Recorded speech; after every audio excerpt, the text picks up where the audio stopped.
പോറ്റിയെ കേത്തിയെ സ്വർണം ജമ്പായി മാറ്റിയെ സ്വർണ്ണപ്പാളികൾ മാറ്റിയെ ശാസ്താവിന്ദനമൂർത്തിയെ.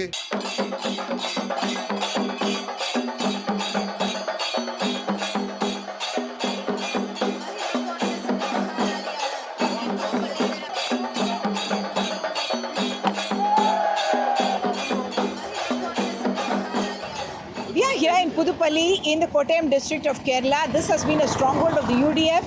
Oomen Chandy, former Chief Minister of Kerala, someone who was very charismatic, held sway over this place for 53 years. His son Chandy Oman is now the sitting MLA.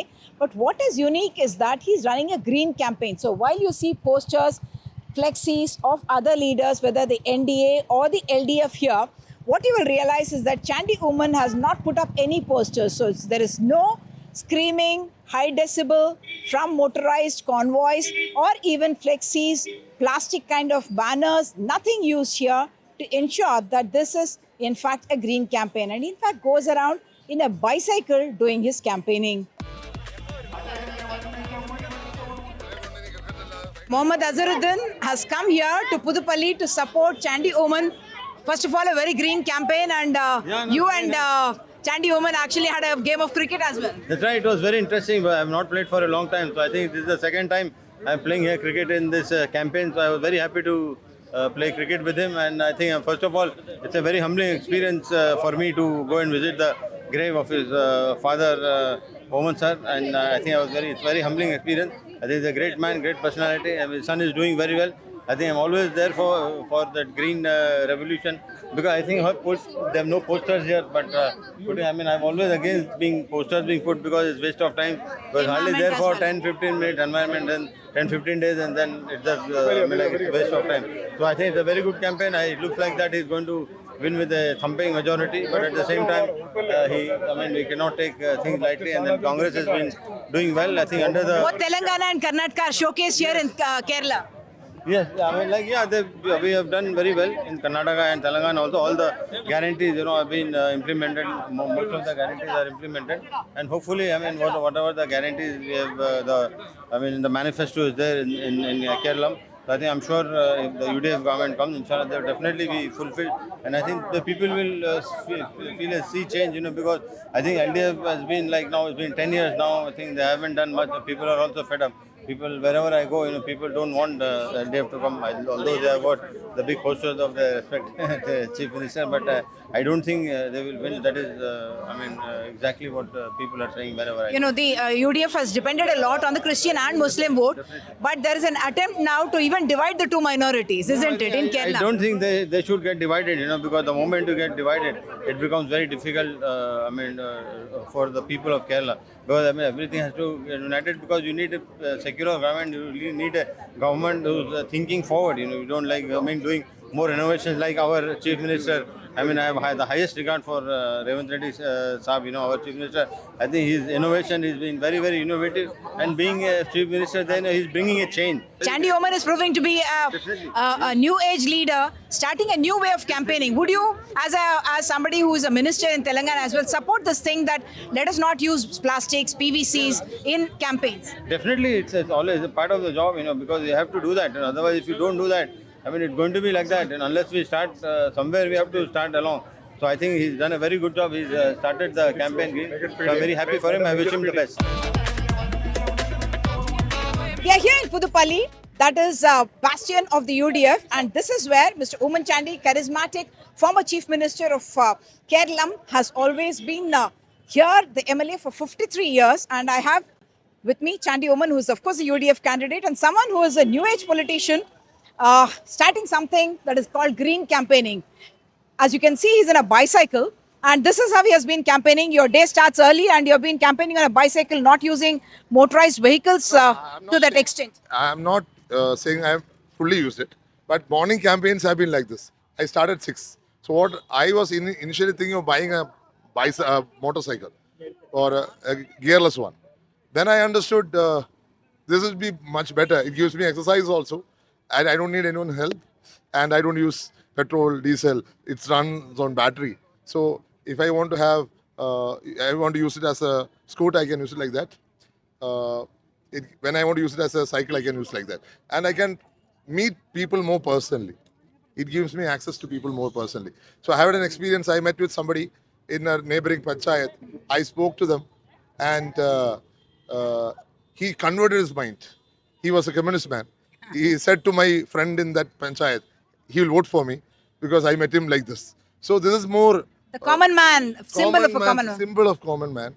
And I have my motorized vehicle campaign also, but I can't suddenly change everything at a go.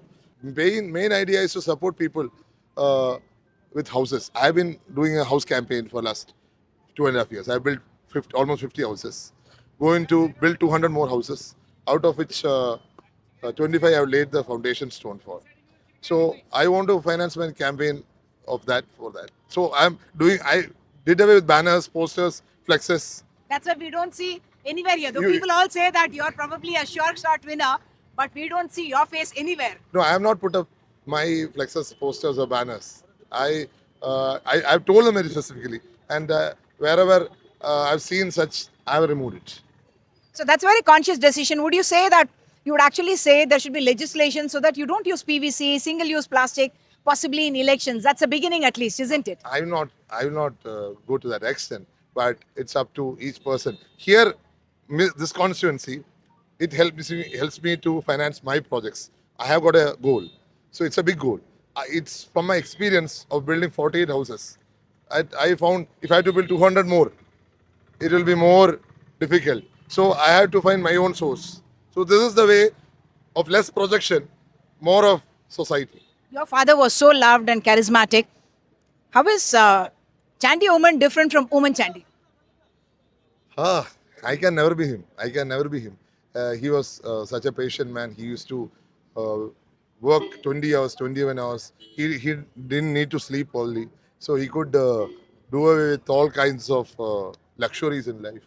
So he could walk. In his childhood, he used to walk kilometers and kilometers for his party. So he has slept on footpaths. He has slept on railway stations. He had slept in his own room on the floor because his room was full of people that he didn't have space to sleep. So he has slept on the floor. He didn't have space in his own car when he was the chief minister. So even a mentally deranged man sat in his chair when he was not there because that much crowded his office was. So he was always with the people, which I cannot replicate. You're also obviously a very fit person, otherwise a sports person, otherwise you can't be cycling. And you called in Mohammad Azharuddin, who you called as a dream come true that you could bowl to him or you could bat when he's bowling. No, because India was our idea. When they used to play cricket, they represented all of us. They were like representing 1 billion people. So we loved, we prayed for him. And when Sachin, when him, Dravid, when Saurav, anyone who came to bowl a bat, it was like terrific. And we can't forget those days. So when he came here, it was really a dream come true for us that Mr. Mohammad Azharuddin has come, Indian team captain. That means India itself is represented by him. So when he came, that was a dream come true. So that's why I hit him for a 6. Okay, that was beautiful. Kerala is something that we talk about as being so beautiful because Christian minorities, Muslim minorities, Hindus all live in cohesion. But is there now, do you see a threat to something like that in this land? India, it's like India. Kerala is a microscopic form of India itself. Every religion stays in unity in India. Same thing is there in Kerala only. There is no difference between India and Kerala in that sense. I believe We look up to Kerala for what it looks like, that symbol of unity, which seems to be disappearing in other parts of the country. no, I still hold on to the hope of India and hold on to the idea of India. It can't disappear. Even the most maybe enraged person about his religion will never go beyond an extent. I believe so, because at the end of the day, they're all Indians. And India's culture, India's idea is that they said Loka Samasta Sugno Bhavantu. Entire world should say peaceful, happy. And Aditi Devo Bhava, whoever came is God or was a guest. So I think that culture is in everyone's mind. We just have to remind them at times. Here that reminder is not needed in Kerala. At times in rest of India, we need to remind them. You've been someone who spent time in Delhi as well, Stevens and Law College and all that. How is the politics here different from politics in Delhi? Politics is totally grassroots oriented out here. You can't find that politics there. Little more, unconnected, I would say. Here is totally connected. Politicians are called to task, at every point of time. They have Accessible. to accessible. They have to do their work. You have to go to all the marriages. You have to go to all deaths, or they'll pull you up. Why did you come? Because they all consider you a family. That is the reason. I am their family. That is why they want me at their death. When their death happens in their family, somebody passes away, or it's a child's birth, or it's a marriage. Because I am, my father treated this constituency like that. So they want me like that because I am the part of the family. When if I don't go, it's like I missed my family function. That hectic the thing is. Your father would have known virtually everyone here. He will- 53 he- years. He will name everyone by name. He could call everyone by the name. And you are trying to get there? I'm riding my cycle. Okay. No, you brought in Karnataka MLA, Mr. Azharuddin from Telangana. Obviously, you're showcasing those as states where the Congress has done well in implementation of the guarantees. Yes. But it's also a state which is tackling fiscal debt of some 6 lakh crores is what your party has been talking about. No, that it's a reality. There is no escape from reality that there is death there. But I hope and pray that governments will be able to tackle it, and we will not have a similar problem here because they have the resources to manage. You spoke about the Sabarimala gold issue.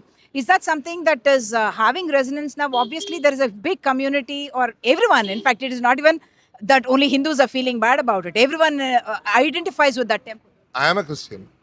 I have visited Sabarimala twice. First time I went, nobody knew. Second time I was an MLA, everyone knew. It became a controversy here. But That is a sentiment. that's it's an a emotion. respect for Ayyappa. Ayyappa is most secular, most ideal person, ideal God, who respects everyone, who welcomes everyone. There is no difference for him. So, actually, the idea of Tattvamasi, you can find there, it calls on the idea that whoever is visiting, he is the God. Whoever is a devotee is the God. That is the idea of Tattvamasi. So Sabarimala emphasized that concept that each person is God. Not only the deity there, but each person who visits is God. So to steal from such a place, it's a shame. Not only shame, it's a criminal offense which cannot go unpunished. Now everyone who was accused is out on bail. This government is responsible for that. They arrested the Tandri in the pretext of saying that he is corrupt. But they were trying to save the real culprits by arresting him. So by arresting Tandri, everyone else got released. So Ayyappa is the God who this land looks upon. And when you steal from his place, you can't escape it. There seems to be a song that goes with it. Potiye, Ketiye, Swarnam Jambai Matiye, Swarnapaligal Matiye, Shasta Vindanamutiye. Means the Poti is the main accused person. He was brought into the Sannidhanam or in the temple, and he made all the gold into the bronze. So I have told this government will get the Nobel for finding the ability to convert gold into bronze and bronze into gold. That's the first. And they may also get the Oscar for pretending that they didn't have nothing. So both Oscar and Nobel can come to Kerala governments, no doubt. People have resonance with it, obviously, because like you mentioned, everyone is talking No, about it. irrespective of religion, everyone respects. You have Christians going, Hindus going, Muslims going, and Ayyappa is looked upon by everyone. Why do you have to do such a demeaning act? So if Ayyappa is, Sabarimala is not safe, what about the treasury? That's the question you are asking. Just one last thing. This is rubber territory. Obviously, the money here, people got the prosperity from that. But there's also this huge numbers of youth who are going outside. Is it aspirational, or is it because opportunity didn't exist here? No, because last 10 years, you can see large numbers, exodus of youngsters from Kerala in large numbers. I went to London School of Economics in 2016 and 2017, 2 weeks each. When I went to both times, handful of Malayalis. You go there now, every street you can find Malayali. Every street. Why? Because there are no opportunities. This government has failed the youth of this state. So they have to answer the people why they have done this. So we will have an answer for this in the selection. And in the war, are you going to miss the Keralites because they come in huge numbers? Everyone is so engaged with what's happening back home. Many of them will not be able to come. Even one of my sisters may not be able to come. I don't know she'll be able to come. So we will have a less number of votes this time in that sense. And your competition here, people say you're going to win hands down. No, that all people will decide. Last time, people gave me a hands down victory. I give to them. Whatever is my work, I put it to them. I hope they will support me. And my father's work, he has built 6 national institutions out here. But still, the capsule goes, there is no work here. Because he was not a man of propaganda. He never said anything about his work. He just worked. So, we will do our work and we will say it also this time. So convincing people here is more difficult, or the judges in the Supreme Court? We will see. Okay, best wishes to you. So this is Chandy Oommen, someone who started something new called a green campaign, bicycling, and he says it is not just for the environment, it's for saving that money that he wants to use for the people's good. In Pudupalli with camera person Paul Raj, Uma Sudhir for Decoder.